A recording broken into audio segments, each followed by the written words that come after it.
This video will show you how to remove single reservation from a group reservation. Hotelogix lets you easily remove a single reservation from a group reservation. Let us see how.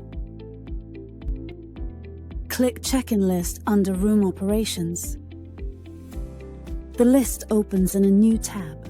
It shows the list of rooms checked in and rooms pending for check-in on current date. Use the date fields to search the reservation for desired dates. Click Search.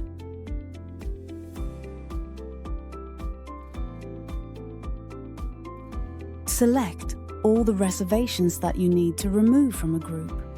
Note, all single reservations have checkbox, and all group reservations have radio buttons.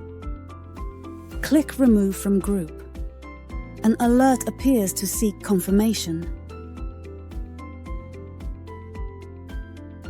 Click OK.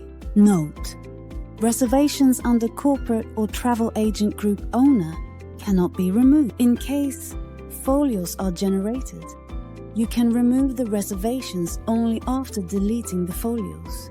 The reservation is removed from the group and reflects a single reservation on the tape chart. The check-in list also gets updated. This brings us to the end of the video on how to remove single reservation as from a group reservation.